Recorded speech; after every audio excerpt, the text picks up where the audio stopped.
دې آدابو سره جمعه پکار ده او خاموشي پکار ده. خاموشي اخري ادب دا دی چې کله جمعات ته راشي نو دلته خاموش کېناستل پکار دي. نبي علیه السلام دا فرمایلي چې د دې پورې که چا یو کس ته داسې وویلي چې چوپ شه فقط لغا، دې سړي لغو او بېهوده کار یې وکړو، بې فایدې کار یې وکړو، هغه خوسې هم لګېد، تا هم ورسره خبرې وکړلې، ته خاموش کښېنه. او دویم مطلب د لغا دا دی چې فقط لغا بېشکه دې انسان خپل هغه د جمعې اجر لغوه ختم یې کړ. نو خاموشي پکار ده په دې ورځ باندې. په دغه طریقه د جمعې لمونځ چې ادا شي دا د دې انسان لپاره کامیابي ده. او وختي د راتللو باره کې خو نبي علیه السلام دا فرمایلی دي چې کم سړی اول نمبر کې راغی نو فکأنما قرب بدنة، دا داسې ده لکه ده چې د یو اوښ قرباني کړې ده، اوښ یې صدقه کړې ده، اوښ یې صدقه. دویم چې هغې پسې کم راشي هغه داسې دی لکه ده چې غوا میخه وغیره داسې. او دریم چې هغه پسې کم راشي هغه داسې دی لکه ګډ او یو وزی چې صدقه کړي.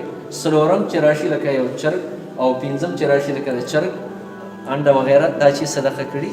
او دا د کله پورې دي؟ نبي علیه السلام وفرمایل دا ملائک هغه ګیټ کې ناسي، هغه ګیټ کې دا خلک لیکي، اجرونه لیکي، د دومره شو د دومره دی په دې ټایم راغی. او څو پورې چې امام راوتی دي، کله چې امام راشي او دلته کینی او د خطبه شروع کی، هغوی ملائک خپل رجسټر هغه رابند کی او هغوی دی خطبې او د بیان ته کینی، دا اوري.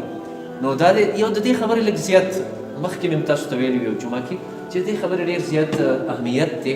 لکه د جمعې او د عام ماسپښین لږ فرق پکار دی، فرق یې پکار دی. موږ هغه فرق پرېښی دی.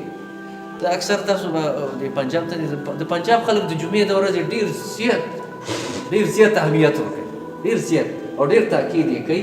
د جمعې په ورځ هغه چې راوځي بلکل ډېر پاک او صفا او ماشومان یې ځان سره صفا کړي که نه، او دغه ډېر وختي را رواني او د سهار نه یې دا یو تیاری شروع کړې. موږ دا تیاری پرېښې، اهمیت هم پرېښې. اهمیت د دې ډېر زیات اهمیت دی د وختي راتللو، چې موږ او تاسو یعنې وختي راشو چې دغه اجر دا موږ او تاسو ځان لپاره. او آخري خبره دا کړو چې وختي به څنګه راشو. وختي دوه کارونه د پرېښودو دي او دا به صحابه پرېښي د جمعې په ورځ. یو کار دا د پرېښودو دی چې د جمعې د لمونځ نه مخکې اوده کېدل، دا عمل پرېښودل.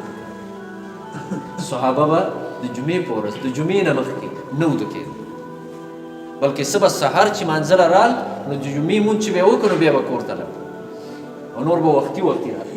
او دویم عمل چې دی هغه لږ دا د صحابو عمل ځان سره واخلئ او دا عملي کوئ. هغه دا دی چې صحابو به د جمعې په ورځ خوراک د جمعې د لمونځ نه مخکې نه کول، دې نه مخکې بیا نه، وروستو به یې کول. دا دوه عملونه که پرېښودل بیا به وختي راځو. خو که نه دغه دواړه هم کوو، موږ نه ټول کار دې دوو خبرو خراب کړی، خوب او خوراک. او دومره زیات اهمیت هم خوراک له ورکړی دی یقینا چې د انسان ضرورت دی ده. خو دومره چې سهار موږ راپاسو که نه نو ټول سوچ زموږ څه طرف بس خوراک طرف.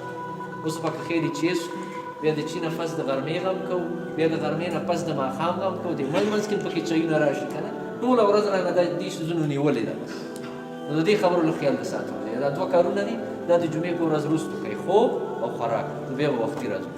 الله پاک مو خوشحاله. اللهم صل علی محمد عبدک ورسولک وبارک علی محمد عبدک ورسولک. یا الله تعالی ګناهونه معاف کړي، صغیر او کبیر ګناهونه معاف کړي، تمام خطاګانې د ژوند معاف کړي، ټولو بیمارانو له الله صحتونه ورکړي، شفای کامله ورکړي. زموږ په دې ملک باندې د خیر فیصلې راولېږي، ټول امت باندې د خیر فیصلې راولېږي. د فلسطین د مسلمانانو یا الله مدد وکړي، دغه اسرائیلو او د هغوی ملګرو له یا الله زبردست شکست ورکړي، او یا الله زړونو کې بزدلي پیدا کړي. او یا الله څومره مړي د مسلمانانو شوي د ټولو مغفرت نصیب کړي. خاص طور مراد علي هغه دعا کې یاد کړئ اخلاص سره چې الله پاک د هغه مغفرت نصیب کړي، الله جنت الفردوس له ورکړي، او یا الله خاص مندګانو یې صبر جمیل ورکړي، د دې ښې بدلې د دنیا او آخرت کې ورکړي. وصلی الله